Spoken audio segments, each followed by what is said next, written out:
अच्छा जी, head of income कहते हैं for the purpose of imposition of tax, tax को इम्पोज करने के लिए,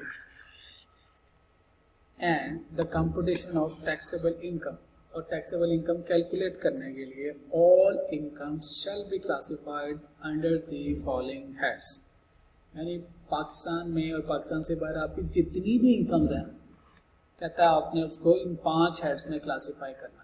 number 1 salary, number 2 income from property, and number 3 income from business capital gains share से खरीदो फरोख्त, and income from other sources. जो इनकम इन 4 हेड्स में नहीं आएगी वो हम कहाँ पे लिखेंगे? From other sources.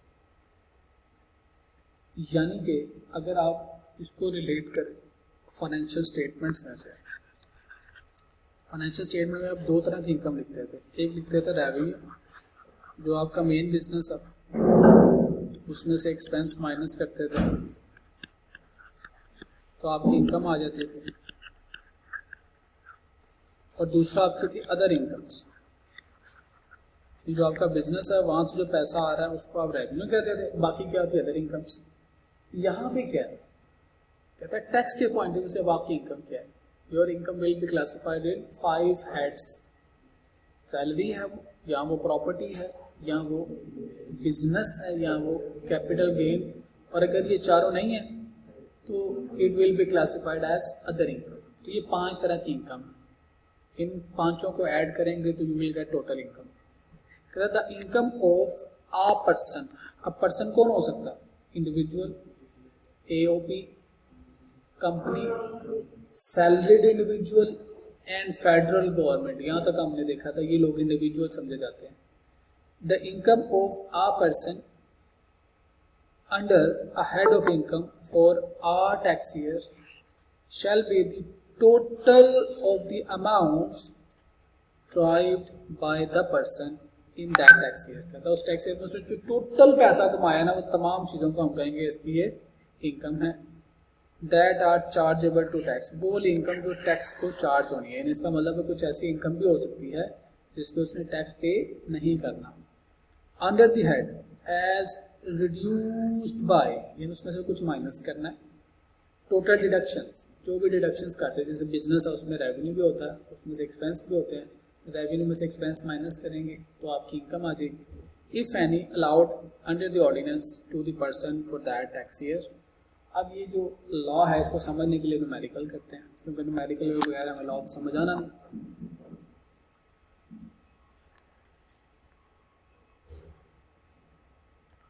ज़कात क्या होती है? ज़कात,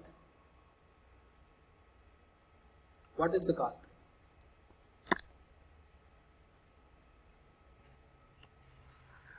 ढाई % ऑफ योर एसेट्स के इनकम। कहता है ज़कात a person is entitled to deductible allowances.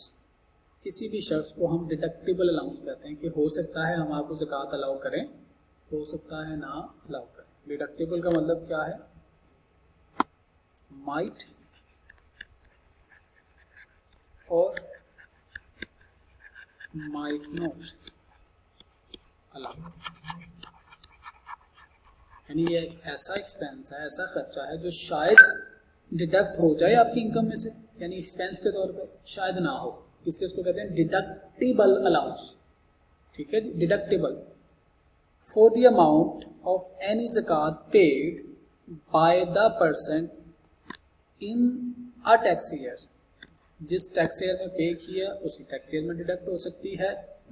Under the ज़कात एंड उशर ऑर्डिनेंस, जो ज़कात एंड उशर ऑर्डिनेंस है आपके सिलेबस का हिस्सा नहीं है, इसके तहत जो ज़कात देंगे सिर्फ उसको इनकम में से माइनस कर सकते हो। उसके अलावा जो ज़कात देंगे वो इनकम में से माइनस नहीं कर सकते। इसके अलावा कौन सी ज़कात हो सकती है?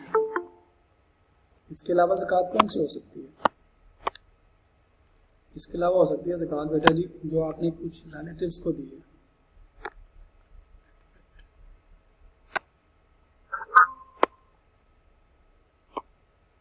ठीक है जी, तो नॉट अलाउड कौन सी होगी? नॉट अलाउड आपने अपनी मर्जी से अगर दे दिया रिलेटिव्स को,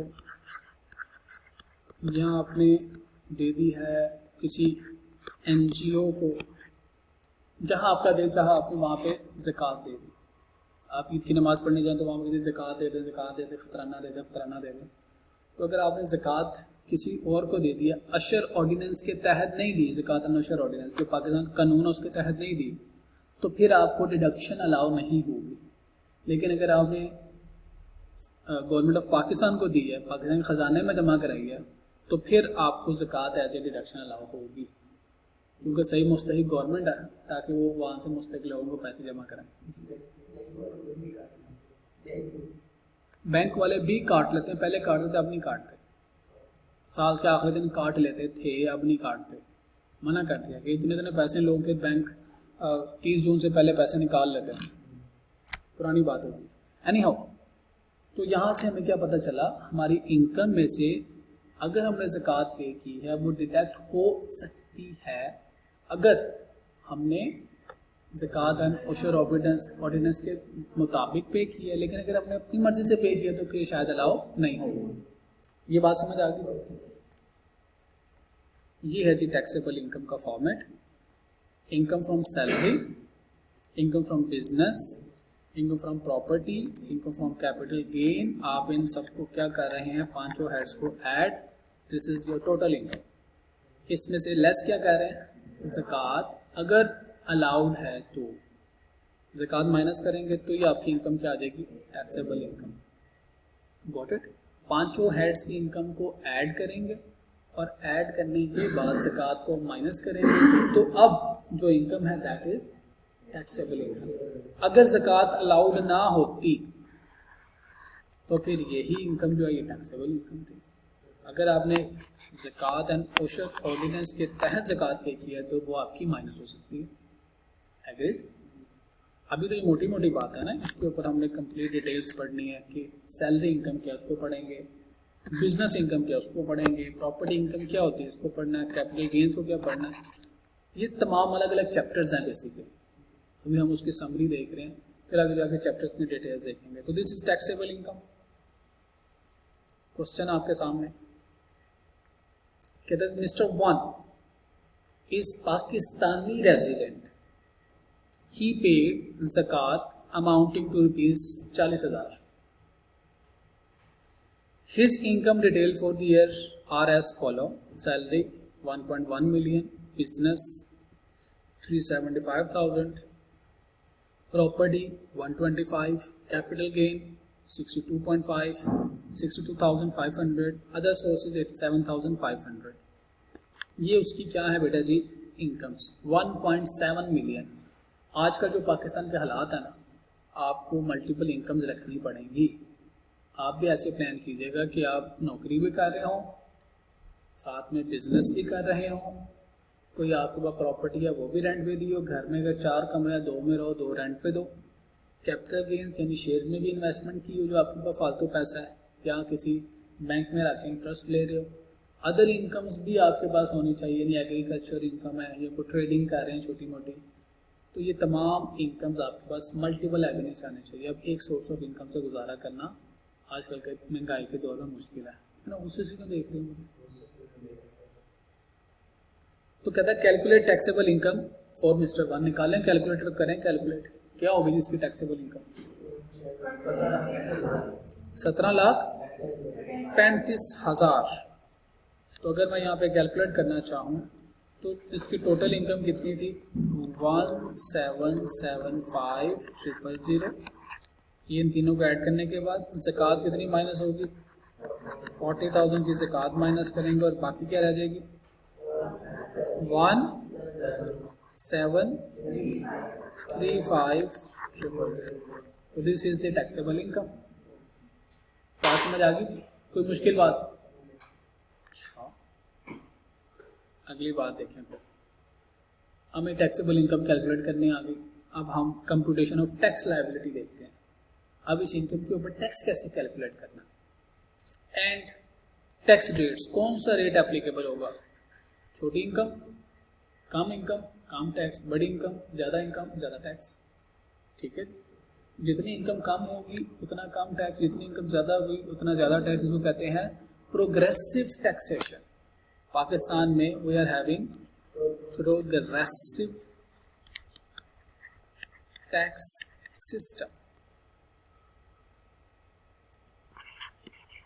क्या कहता है प्रोग्रेसिव टैक्स सिस्टम? ये कहता है the more you earn, more you pay tax। जितनी ज़्यादा इनकम होगी उतना ज़्यादा टैक्स देना पड़ेगा। ठीक है।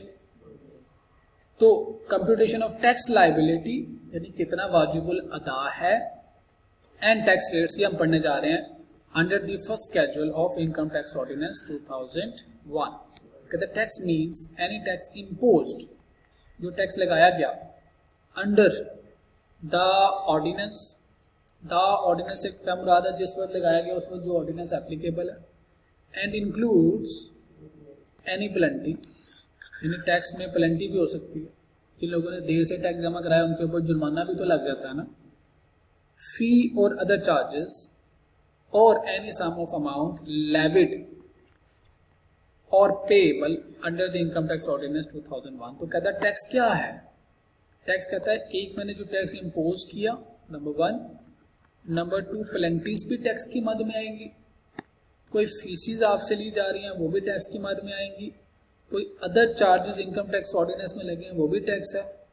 एंड कोई आपके ऊपर अमाउंट लेवी कर दी गई है वो भी टैक्स है, अगर इनकम टैक्स ऑर्डिनेंस 2001 के तहत। एफबीआर को आपने जो भी जमा कराना है, किसी भी मद में जमा कराना है, उसको इनकम टैक्स के मुताबिक क्या कहा जाएगा? This is tax. Got it? जैसे आप फीस जमा कराते हैं, अगर लेट हो जाए तो आपको लेट पेमेंट चार्जेस पे करने पड़ते हैं, तो आप पे तो फीस ही कर रहे हैं ना, उसमें जुर्माना जो पे कर रहा है वो भी कॉलेज को जा रहा है, अकेडमी को जा रहा है, वो भी फीस के माध्यम। जैसे बिजली का बिल है, लेट पेमेंट से चार्जेस जो लेट हो जाते हैं वो भी बिल के साथ ही अदा होता है। ऐसा नहीं होता कि आप बिल ले लें, लेट पेमेंट ना लें, बाद में ले लें। जो लेट पेमेंट से चार्ज कहते हैं नहीं, ड्यू डेट के बाद आपको जुर्माना भी साथ ही पे करना पड़ेगा। अब जुर्माना भी आपका बिल बन गया। इसी तरह जब आप टैक्स पे कर रहे हैं, अगर टैक्स के साथ जुर्माना लगा तो वो जुर्माना भी अब टैक्स है। ठीक है। अगर आपको टैक्स पे करने के लिए कोई फीस जमा करानी पड़ी है तो वो भी टैक्स की मद में आएगा, आपको पे करना है वो भी साथ ही। कुछ बिजनेसेस होते हैं उनके ऊपर लेवी आ जाती है, यानी अब आपका बिजनेस है, अगर आप 10,000 से ज़्यादा यूनिट्स बनाएंगे तो आपको पर यूनिट टैक्स पे करना पड़ेगा। अब वो पर यूनिट प्रोडक्शन का टैक्स है, वो भी टैक्स है। जो एफबीआर को पे कर रहे हो दैट इज टैक्स। तो this is the definition of tax under section 2। तो इसमें 4 चीजें आएंगी। फिर कहता है income tax shall be imposed on every person, हर शख्स के ऊपर इनकम टैक्स लगेगा। यहां तक पढ़ के लग रहा है कि आप पे भी लगेगा आप पे tax. Every person having taxable income, आपको तो पॉकेट मनी मिलती है, that is not taxable income, आपने कमाया तो नहीं है ना। पॉकेट मनी, दादू, मामू, चाचू, ताया, बुप्पो, अम्मा, अब्बा, भाई और कुछ रिश्तेदार अजीज़ों कारब जो ईदी देते हैं, जिनसे हम मिलने जाते हैं ख़ास तौर पर तैयार होकर ताकि ज़्यादा ईदी मिले, we are having pocket money. तो पॉकेट मनी पे तो टैक्स नहीं है ना। टैक्स किस पे है? टैक्सेबल इनकम पे, जो आप पैसा कमाएंगे उस पे टैक्स है। ठीक है जी।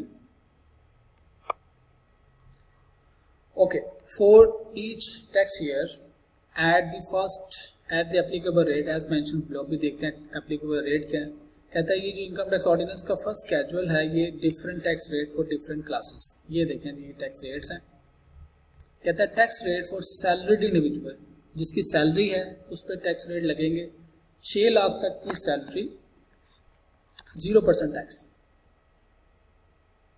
अगर आपकी 6 लाख से ज़्यादा हो लेकिन 1.2 मिलियन से कम है तो 2.5% आपका रेट है, इतने परसेंट टैक्स पे करेंगे। The amount exceeding 6 lakh, 6 lakh से इजाफी जितनी अमाउंट है, 6 लाख रुपए इजाफी है तो उसका 2.5% टैक्स पे करना है। तो 6 लाख से जितनी इजाफी अमाउंट है उसकी 1% आपने एज ए टैक्स पे कर रहे हैं। अगर आपकी इनकम 1.2 मिलियन से ज़्यादा है लेकिन 2.4 मिलियन से कम है, यानी महाना आपकी लाख रुपये सैलरी है, या 1.5 लाख रुपए सैलरी है, 2 लाख रुपए सैलरी है। अगर 2 लाख रुपए सैलरी है तो साल की 24 लाख इनकम। अगर आपकी 24 लाख रुपए इनकम है तो आपने 15,000 पे करना है प्लस 12.5%। अब आपका रेट क्या है? 12.5%। किस पे? The amount exceeding 1.2 million. 12 lakh से इजाफी जितनी भी इनकम है उस इजाफी अमाउंट के ऊपर आपका टैक्स कितना लगना है? 12.5%। ये सैलरीड इंडिविजुअल के लिए है। Who is salaried individual? अब देखिएगा, where an income of a individual chargeable under the head salary exceeding 75% of his taxable income. एक शख्स है, उसकी 5 हेड्स ऑफ इनकम में इनकम है, लेकिन जो सैलरी इनकम है वो टोटल टैक्सेबल इनकम के 75% से ज़्यादा है, तो फिर ये वाले रेट्स लगेंगे। अगर उसकी टोटल इनकम जो है, उसकी टोटल टैक्सेबल इनकम उससे 70% सैलरी है, यानी 75% या उससे कम है, तो कौन से टैक्स रेट लगेंगे?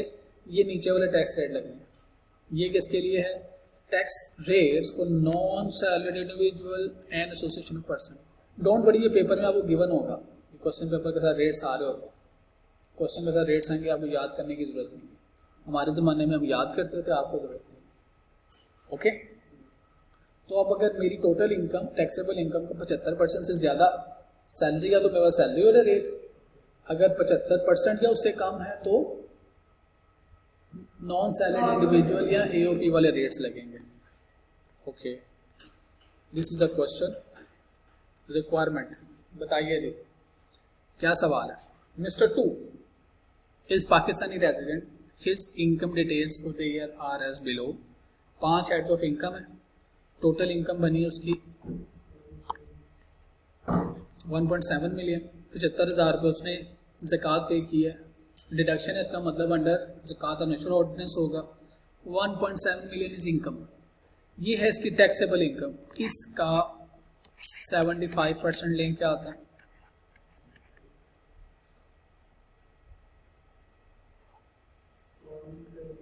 1,275,000।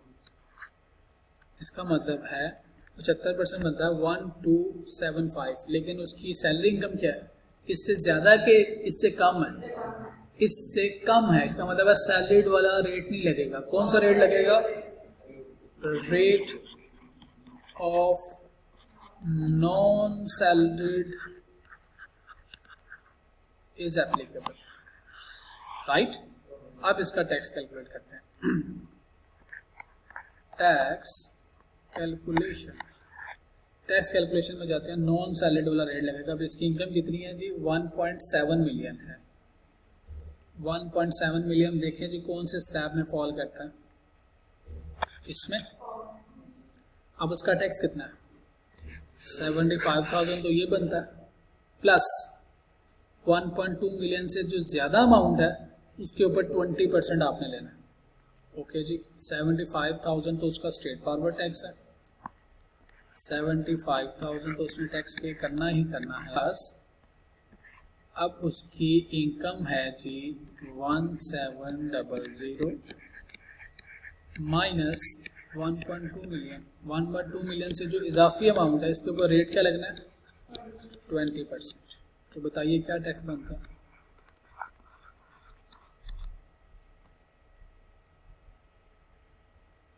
पहले ये अमाउंट बता दें कितनी बनती है। मैं 5 लाख बनती है, 500,000 इंटू 20%, 1 लाख बन जाएगा। 75,000 तो उसका स्लैब का है, प्लस 1 लाख एडिशनल अमाउंट के ऊपर, तो टोटल उसका टैक्स बन जाएगा 175,000। This is the tax liability, ये उसको पे है। Got it? समझ आ गया? ओके, एक और सवाल देखें। Mister 3 is a Pakistani resident. बेटा जी अपने पास ना किताब लेके आइए, आपके पास ताकि रेट्स गिवन हो। भाई क्या भी किताब प्रिंट करा लें। ये जो सितंबर वाली किताब थी ये एप्लीकेबल है नेक्स्ट टाइम के लिए, तो काइंडली प्रिंट करा लें। यू शुड हैव बुक, ताकि उसके ऊपर नोट करते रहें जी। देखिएगा जी, अब उसकी इनकम कितनी है? पांचों हेड्स को ऐड किया तो 1.3 मिलियन। ज़कात इज डिडक्टेबल अलाउंस, इसको अलाउड है, इसका मतलब है इसने ज़कात एंड अशर ऑर्डिनेंस के तहत पे की है।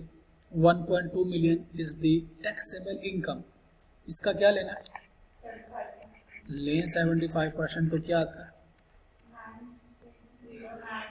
960938। हाँ जी, अब जो इसकी सैलरी इनकम है इससे ज़्यादा है कि कम है, तो कौन सा रेट लगेगा, नॉन सैलरीड इंडिविजुअल। ठीक है जी, तो यहाँ से हमें इस बात का ख्याल करने की ज़रूरत है कि रेट कौन सा एप्लीकेबल है, राइट। अब आते हैं ऊपर। जी बेटा जी बताइए, सैलरी इनकम क्या है जो 75% से कम है? ये है जी 843 is the salary income, income from the salary.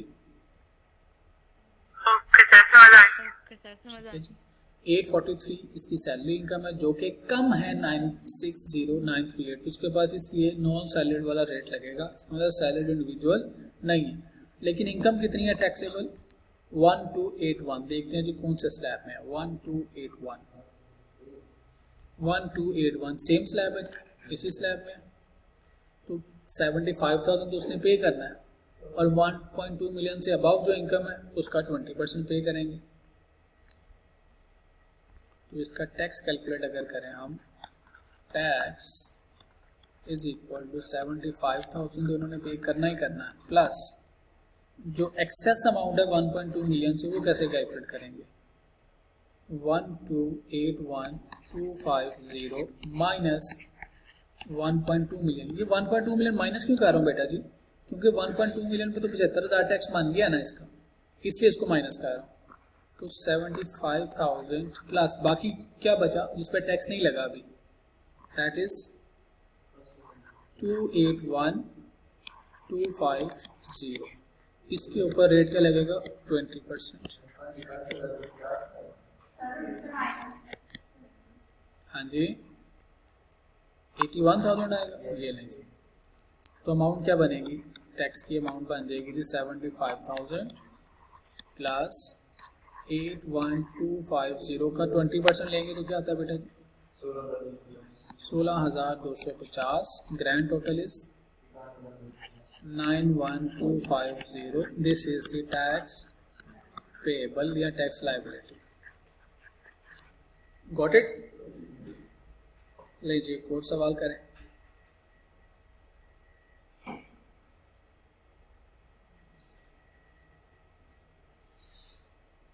बल्कि अब आप घर से करके आइएगा, मैं इसके लिख देता हूँ, दिस इज योर होमवर्क।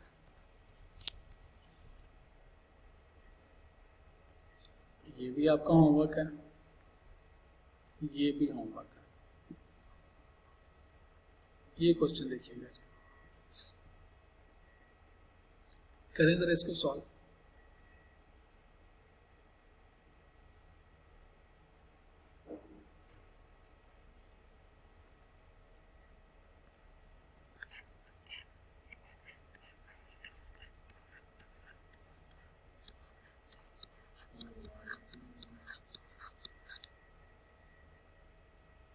मैंने टैक्सेबल इनकम का 75% लिया, तो मेरे पास अमाउंट क्या आई, 750,000। सैलरी कितनी है उसकी, 750,000। अब बताएं कौन सा टेबल अप्लाई होगा।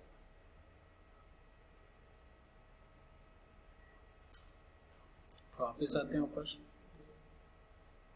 इस पॉइंट को समझाने के लिए इलस्ट्रेशन बनाएगी। क्या लिखा हुआ है जो ग्रीन हाईलाइटेड है, salary exceeding 75% of his taxable income. Taxable income का 75% लें, अगर आपकी सैलरी इनकम उससे ज़्यादा है तो ये रेट लगेंगे, अगर उसके बराबर है या कम है तो फिर दूसरे रेट लगेंगे। तो हमारे केस में तो बराबर है, तो इसका मतलब है ये रेट कब लगेंगे, व्हेन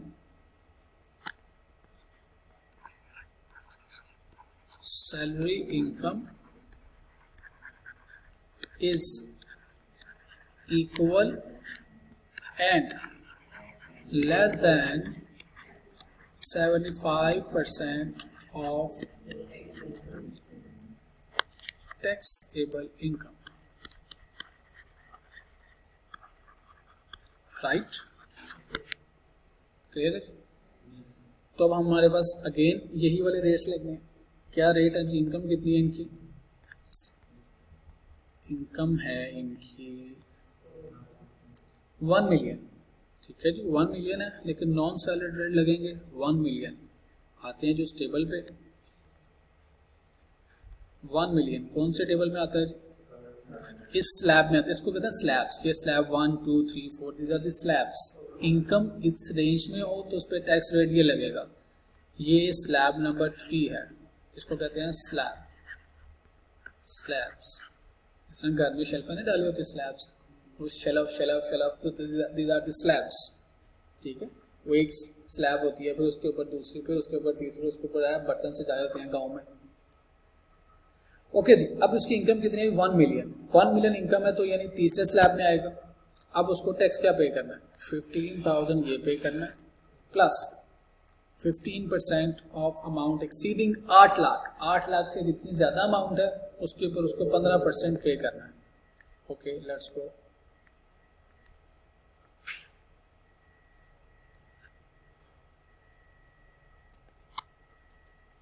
अच्छा जी, इसका टैक्स पे करते हैं। इसका टैक्स बनेगा जी, टैक्स इज इक्वल टू कितना था? 8,000। 15,000 तो उसने स्ट्रेट फॉरवर्ड पे करना है, plus 1 million is the taxable income minus कितना जी? 8 लाख। 8 लाख माइनस करें, रेट क्या आएगा? 15%। ओके जी, अब इसको सॉल्व कर लें।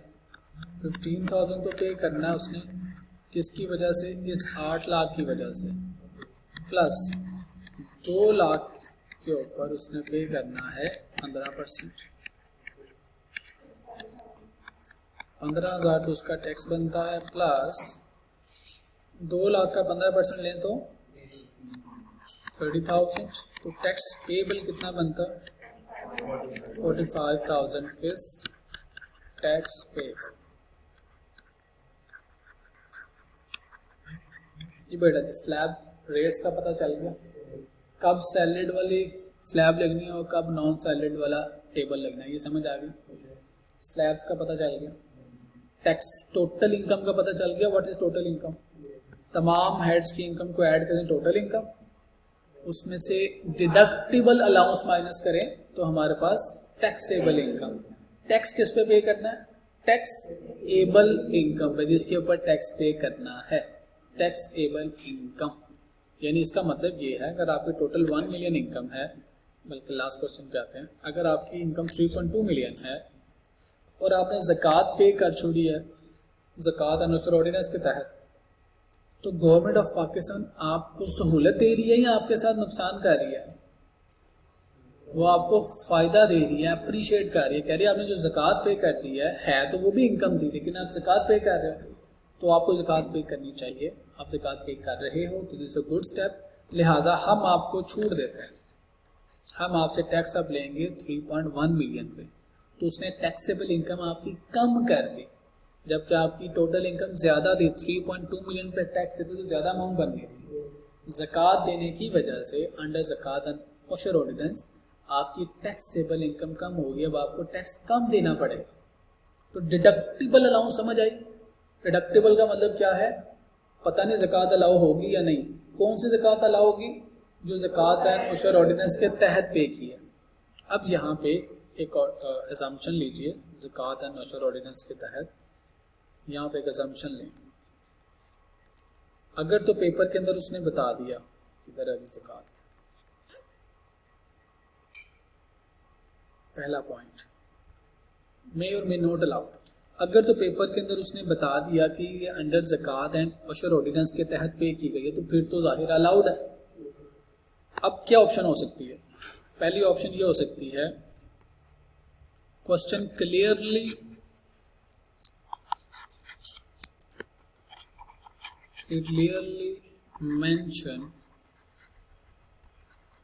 मेंशन्ड है क्या? ज़कात पेड अंडर, मैं इसको शॉर्ट में लिखता हूँ, ज़कात एंड अशर ऑर्डिनेंस, ठीक है। तो फिर तो डायरेक्टली अलाउड है। दूसरी सिचुएशन क्या हो सकती है, सवाल में दे सकता है क्वेश्चन इज साइलेंट, अगर सवाल बिल्कुल खामोश है,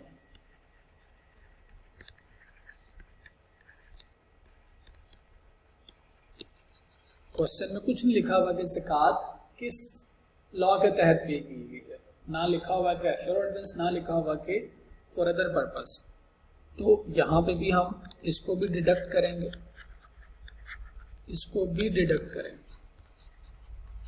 लेकिन अगर लिख दिया जाए ज़कात पेड टू beggar relative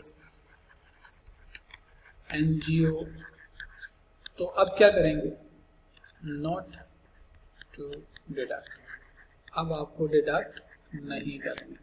इसका मतलब ज़कात से रिलेटेड हमें इस बात का ख्याल रखना है कि क्या वो अंडर अशर ऑर्डिनेंस है, क्या खामोश है। अगर दोनों बातें खामोश है और बताया हुआ कि ज़कात एंड अशर ऑर्डिनेंस है तो फिर माइनस कर दो। अगर उसने क्लियरली बता दें रिश्तेदार को पे किया, बैगर को पे किया, तो इसका मतलब है अब हमें अलाउ नहीं करनी। क्लियर है हम इस बात पे जी। तो हमें दो बातें समझ आई। हमें क्या समझ आया जी, व्हाट इज टोटल इनकम, हमें टोटल इनकम समझ आ गई। पांचों हेड्स की इनकम को ऐड करो, उसमें से डिडक्टिबल अलाउंसेस माइनस करो, और भी हैं अभी पढ़ेंगे आहिस्ता आहिस्ता। और उसके बाद जो इनकम है दैट इज टैक्सेबल इनकम।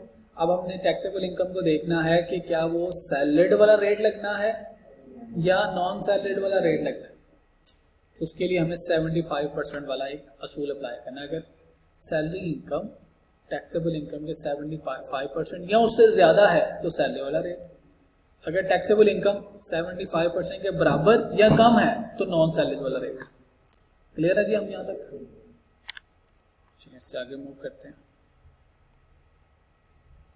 तो टैक्सेबल इनकम हमें समझ आ गई। The taxable income of a person for a tax year shall be total income other than exempt income. अब एग्जाम्प्ट इनकम की बात करते हैं। What is exempt income of a person for the year reduced by the sum of deductible allowances. हमने deductible allowances minus करने सीख लिए। Deductible allowance में हमने अभी ज़कात माइनस करना सीखी है।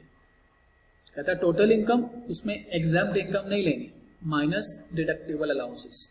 तो ये आपकी क्या हो जाएगी, टैक्सेबल इनकम आ जाएगी। टोटल इनकम में से ये माइनस करो तो टैक्सेबल इनकम। अगली बात, taxable income reduce below zero. कहता है जीरो से कम नहीं होनी चाहिए। ये देखें, ये एक इंपॉर्टेंट पॉइंट लिखा हुआ है, इसको समझाने के लिए there is an illustration, but not below zero. कहता है अपने टोटल इनकम में से डिडक्टेबल अलाउंसेस ज़कात माइनस करो, लेकिन माइनस करने के बाद नेगेटिव में फिगर नहीं आनी चाहिए, जीरो से कम नहीं कर सकते। ये बात लिखी हुई है। इसको समझने के लिए we are having an illustration now. मैं यहाँ पे इसको मेंशन कर देता हूँ। इस पॉइंट के लिए इलस्ट्रेशन है। सवाल देखिएगा। इस सवाल में बताना है कि क्या मिस्टेक की है।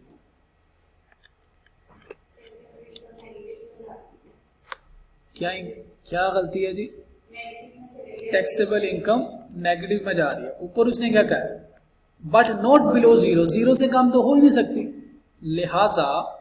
लिहाजा गलती क्या थी इनकी, इनको करना चाहिए था 1130,000, ये इनकी टैक्सेबल इनकम है। ओके, ज़कात कितनी पे कर दिया, 1200, ज़कात ज़्यादा पे कर दी है। तो अब जो इनकी इनकम है यहाँ पे कुछ नहीं निकला, यहाँ पे सिर्फ जीरो लिख सकते हैं। जीरो से कम नहीं कर सकते, नेगेटिव में नहीं लिख सकते। क्यों?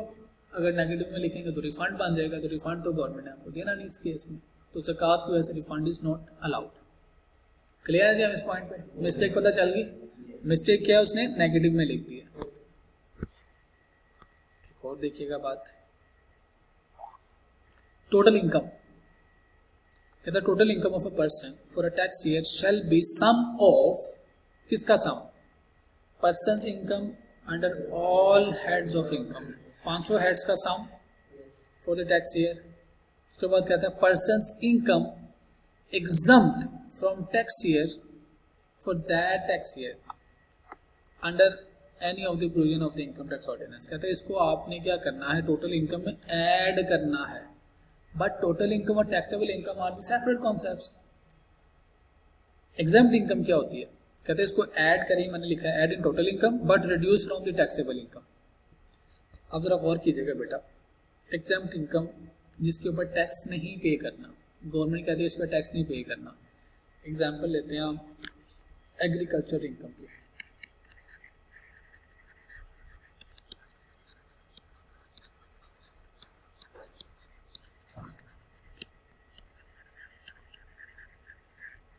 पाकिस्तान में एग्रीकल्चर इनकम पे टैक्स नहीं है, ठीक है। अभी हमने आगे जाके पढ़ने हैं कौन कौन से एग्जाम्प्ट इनकम्स हैं। फिलहाल यहाँ पे आसानी के लिए एग्जाम्प्ट इनकम को पढ़ें विच इज टैक्स। कॉन्सेप्ट क्या सीख रहे हैं, टोटल इनकम से क्या मुराद है, पांचों हेड्स की इनकम चाहे वो एग्जाम्प्ट भी है तो टोटल इनकम में ऐड करो, लेकिन सारी इनकम टैक्सेबल नहीं होती। This concept we are going to learn. सवाल आपके सामने कहता है जी Mr. Naim is Pakistani resident. His income detail for the tax year are as below. ये आपने कैलकुलेट करना है। Income from salary 1.1 million, income from business 3 million, property, capital gain, other income, agricultural income 50,000। हम इस concept को समझने के लिए हमने ये सवाल बनाया है कि इस 50,000 का क्या करेंगे, बताइए बताइए। फिर पहला सवाल, total income for the year क्या बनती है,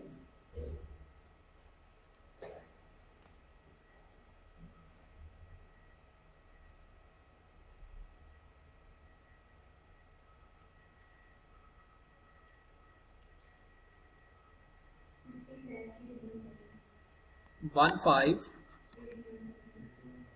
1581000। ये बनती है टोटल इनकम। आप बताइए टैक्सेबल इनकम कितनी है,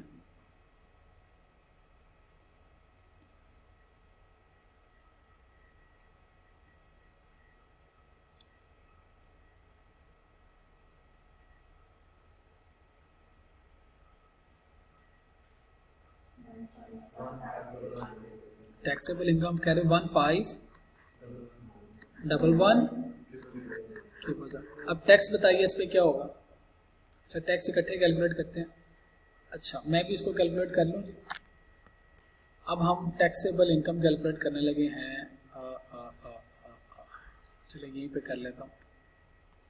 यहाँ तक ग्रैंड टोटल बताइएगा क्या आता है। हाँ जी, इन सबको ऐड करके बताइए क्या आता है। 1631 आगे। तो आपने कैसे मुझे टैक्स टोटल इनकम ये लिखवाई है, एग्रीकल्चर इनकम ऐड करनी है टोटल इनकम में। ये देखें कहता है total income of the person क्या है, the sum of person's income under all heads and person's income exempt from the tax. इसको भी ऐड करना है।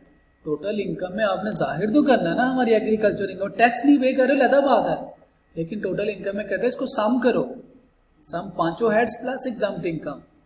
तो टोटल इनकम क्या हो जाएगी आपकी, आपने गलत जवाब दिया है, this is a wrong answer. Right answer क्या है 1631000। This is your total income. दूसरी रिक्वायरमेंट क्या थी, आप बताइए जी टैक्सेबल इनकम क्या है। अब इसमें से माइनस करेंगे हम, पहले माइनस करेंगे जी एग्रीकल्चरल इनकम, क्योंकि इसके ऊपर तो हमने टैक्स पे नहीं करना। एग्रीकल्चर इनकम माइनस करेंगे इसमें, इसको उठा के ले जाते हैं आगे। एग्रीकल्चरल इनकम कितनी है जी 50,000, क्योंकि इस पर तो टैक्स नहीं पे करना, माइनस। फिर आपका ज़कात भी माइनस होनी है, डिडक्टेबल अलाउंस, ज़कात माइनस की विच इज़ 20,000। तो अब बताइए टैक्सेबल इनकम कितनी आती है 1561000। आपने क्या बताया था टैक्सेबल इनकम। जी बेटा जी समझ आ गई आपको? दोनों जवाब गलत। तो आपने बेटा अपनी एग्जाम्प्ट इनकम को टोटल इनकम में शो करना है, जाहिर करना है कि मेरी टोटल इनकम है, लेकिन चूंकि अब आपने टैक्स नहीं पे करना तो उसको माइनस, रिकॉर्ड का हिस्सा तो बनाना है ना, इनकम टैक्स वाले को बताना है कि मेरी इनकम थी, हाँ लेकिन उस पर टैक्स नहीं बनता इसलिए मैंने माइनस कर दी। मैंने ज़कात पे की है, डिडक्टिबल अलाउंस है, मैंने वो भी माइनस कर दिया। अब मैंने जो टैक्स पे करना है 1561,000 पे पे करना है, लेकिन अभी नहीं पे करना। अब इसका क्या लेंगे, 75% क्या आता है,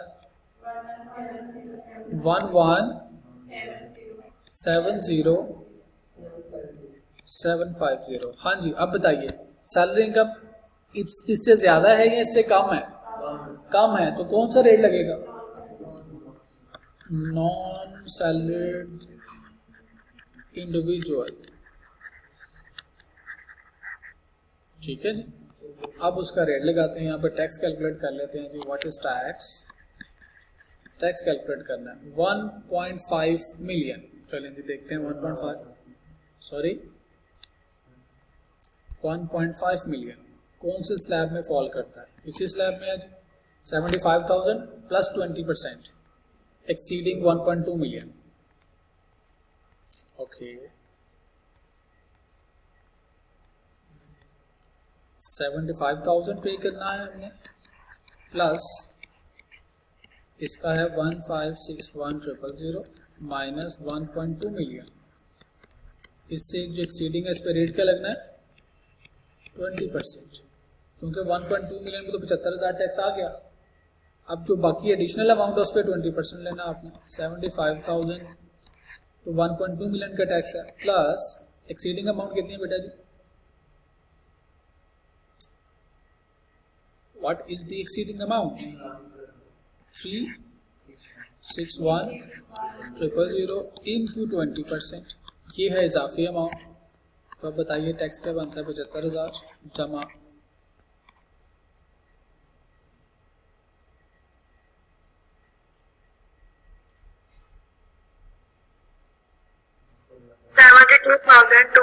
72,200 is equal to what,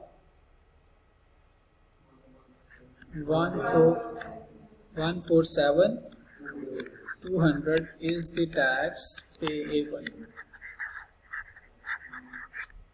ठीक है जी, ये आपका होमवर्क का क्वेश्चन है, ये भी आपका होमवर्क का क्वेश्चन है। ये अब आपने जाकर रीडिंग करनी है। आज हमने क्या सीखा, आई कैप की बुक में से मैंने बेटा ये स्टडी मटेरियल लिया आपका। हेड ऑफ इनकम हमने सीखी। ओके, हमने कहा कि the income of a person under head of income for a tax shall be the total of the amounts drive by person. ठीक है जी, इसको रिड्यूस करना था बाय द टोटल डिडक्शंस। अब डिडक्शंस दो तरह की, एक डिडक्टेबल अलाउंस और एक डिडक्शन है। फिर ज़कात हमने देखी, ज़कात क्या है, इट्स अ डिडक्टेबल अलाउंस, ये हमने देखा डिडक्टेबल अलाउंस। लेकिन अगर कब, जब अंडर ज़कात एंड अशर ऑर्डिनेंस पे। फिर हमने देखा कंप्यूटेशन ऑफ टैक्स लायबिलिटी क्या है, हमने टेबल कौन सा अप्लाई करना है फर्स्ट कैजुअल का। अगर 75% या उससे ज़्यादा इनकम हो सैलरीड तो फिर सैलरी वाला टेबल, अगर 75% टैक्सेबल जो इनकम है उससे कम है सैलरी या उसके बराबर है तो फिर हमने नॉन सैलरी टेबल। फिर हमने टैक्सेबल इनकम में देखा इसको नॉट बिलो ज़ीरो, डिडक्शंस के बाद ज़ीरो से कम नहीं हो सकती।